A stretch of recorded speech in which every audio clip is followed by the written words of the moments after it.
Mesdames et messieurs, soyez salués où que vous soyez, partout à travers les quatre coins du globe. Dès que vous êtes là, mettez suffisamment de j'aime et partagez la vidéoconférence partout à travers le monde. L'heure est très grave entre l'Iran et les États-Unis d'Amérique. Ah oui, la situation du côté du Moyen-Orient veut connaître un autre revirement de ce conflit entre Israël et l'Iran. Alors, les hautes autorités iraniennes viennent de pointer un doigt accusateur sur les États-Unis d'Amérique concernant l'attaque israélienne qui a eu lieu sur son sol du côté de l'Irak et de la Syrie ce 26 octobre dernier. Alors, par rapport à cela, l'Iran a fait des menaces. L'Iran a envoyé plusieurs menaces de riposte à Israël. Hier même, nous avons animé une vidéoconférence où les hautes autorités iraniennes ont défini un moment opportun pour leurs représailles contre Israël. Alors, ces dernières 24 heures, les autorités iraniennes viennent de déposer une plainte contre les États-Unis d'Amérique du côté de l'ONU. Et oui, ils ont rédigé une plainte et déposé à l'ONU contre les États-Unis d'Amérique. Mais le contenu de cette plainte marque et montre ce que l'Iran serait capable de faire dans sa riposte contre Israël. Je vais entrer en profondeur. Nous allons décortiquer ce qui se passe et ce qui se prépare réellement dans cette affaire.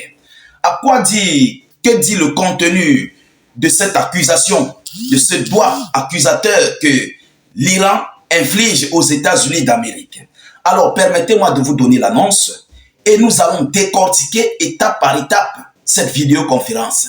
C'est très important parce que ce que les Iraniens sont en train de préparer, vous vous rappelez, ils ont dit qu'ils vont mettre une riposte imminente du jamais vu sur Israël. Alors, cette riposte sortira d'où? C'est là la question par rapport à ce doigt accusateur que l'Iran vient d'envoyer sur les États-Unis d'Amérique. Alors, selon l'information officielle, l'Iran accuse les États-Unis d'avoir participé à la riposte d'Israël. Évidemment, nous avons vu les coordonnations des travaux, s'il faut le dire ainsi. Ce sont les États-Unis d'Amérique qui ont dirigé ces travaux d'Israël. Ce sont eux qui ont dirigé en fait cette riposte d'Israël. Nous avons vu le plan de riposte d'Israël était entre les mains des États-Unis d'Amérique. Ce n'est même pas à discuter. Nous avons vu à chaque chose que Israël veut faire, ils appellent les États-Unis d'Amérique. Ce sont les Américains qui donnent le OK ou bien le non par rapport à leurs représailles.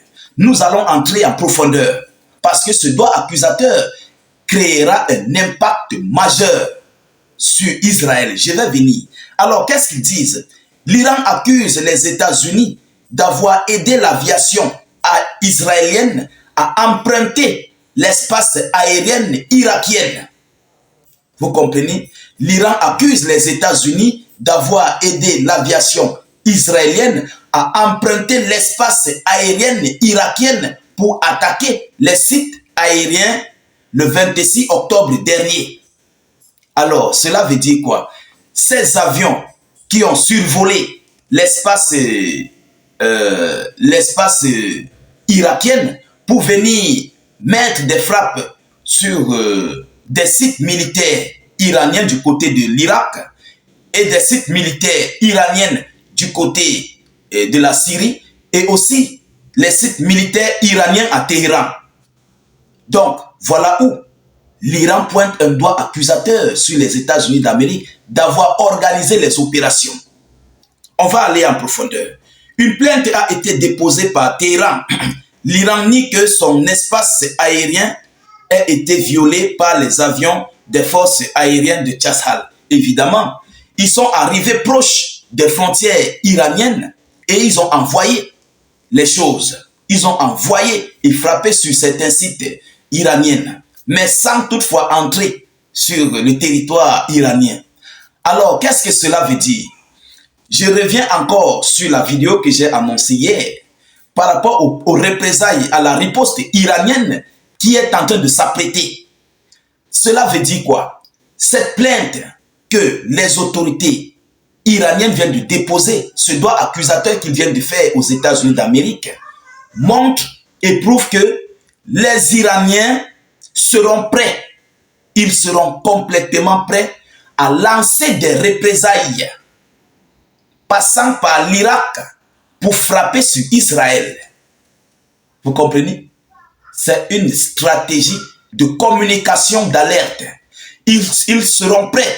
Écoutez, les Iraniens, par rapport à ce que Israël vient de faire et ce doigt accusateur que l'Iran envoie sur les États-Unis d'Amérique, montre et prouve que l'Iran ripostera sur Israël, mais par plusieurs frontières, s'il faut qu'on le dise ainsi. Parce qu'ils ont violé le territoire irakien, alors l'Iran serait capable de déployer ses avions de ce côté-là pour organiser des travaux, pour frapper sur Israël. Du côté de la Syrie, ça risquerait d'être pareil. Et maintenant, du côté de l'Iran, voilà, il y aura une riposte qui sortira aussi là-bas. Donc, cela montre et prouve qu'il ne faut pas que dès que vous allez comprendre que l'Iran a envoyé sa riposte sur Israël, ne vous posez pas de question que pourquoi des avions de combat ou bien des drones sont sortis du sol ou bien du territoire irakien pour frapper sur Israël. Voilà où les autorités iraniennes sont en train d'arranger leurs arguments. Voilà où ils sont en train d'arranger, de préparer en fait, d'annoncer leurs représailles. Mais si Washington est intelligent, ils doivent comprendre la gravité de la chose. Oui, ils doivent comprendre. C'était des avions F-35 qui avaient violé cet espace aérien. Vous comprenez? Et les Israéliens ont complètement reçu les coordonnées géographiques des États-Unis d'Amérique. Et peut-être même, voire même, les pilotes américains qui pilotaient ces avions de combat. Et oui, tout est possible. On ne connaît pas qui pilotait ces avions. On ne connaît pas. Donc, ce qui s'est passé a été coordonné par les États-Unis d'Amérique. Et les Iraniens ont raison. Je ne sais pas, laissez vos avis en commentaire. Les Iraniens ont raison par rapport à ce qui vient de se passer sur le sol irakien, sur le sol syrien. Ils ont violé le territoire. Ils ont violé le territoire irakien. Pourquoi?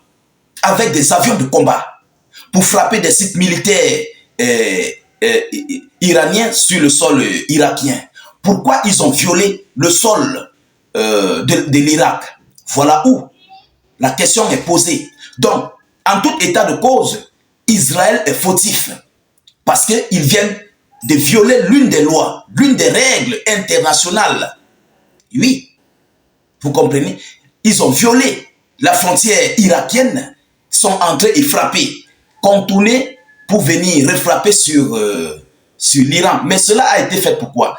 Ça a été fait pour essayer de distraire le système aérien iranien. Parce qu'en contournant du côté de l'Irak, les systèmes aériens iraniens seront complètement troublés. Donc, les autorités iraniennes ne vont pas se poser des questions, mais qu'est-ce qui se passe? Vous comprenez? Ils vont croire que non, ça se passe entre Israël et l'Irak, mais en profitant de distraire le système aérien irakien, le système aérien iranien, vous comprenez? Et en plus, venir contourner et frapper, puis s'en sortir. Voilà en fait le plan qui a été coordonné par Israël et les États-Unis d'Amérique. C'est pourquoi les avions de combat, israéliens n'ont pas été foudroyés. Mais s'ils venaient tout droit sur les frontières iraniennes, ils devaient être frappés par les systèmes anti-aériens. Ils ont complètement troublé le système anti-aérien avec ces zigzags. Vous comprenez? Israël, Irak, contourné par la Syrie et puis frappé sur... Donc, vous-même, vous comprenez que c'est un mécanisme de professionnels qui a été organisé. Et ça a été fait par les États-Unis d'Amérique. Alors, ces plaintes qu'Israël envoie contre les États-Unis d'Amérique marque un autre degré d'escalade. Ça montre que l'Iran risquerait de frapper, je le mets au conditionnel, l'Iran risquerait de frapper sur Israël, mais passant par l'Irak. Et voire même, si possible, ça serait couplé avec les forces irakiennes pour frapper sur Israël. Du côté de la Syrie, pareil. Et du côté de l'Iran, ça va sortir pour aller tout droit sur Israël. Voilà en fait le but de cette plainte que l'Iran vient d'envoyer à l'ONU. Chères dames, chers messieurs, c'est cette information que j'avais à vous relayer dans cette vidéoconférence. Mettez-la partout à travers le monde. Partagez la vidéo dans tous les groupes possibles. Sécurisez la vidéo avec beaucoup de j'aime et de cœurs. N'hésitez pas de cliquer sur le lien de notre chaîne YouTube dans les zones de commentaires. Abonnez-vous massivement à la chaîne YouTube. Nous réalisons aussi des vidéoconférences là-bas. Je vous reviens tout à l'heure pour une prochaine série d'actualités. Soyez encore salués une fois de plus. Ciao, ciao.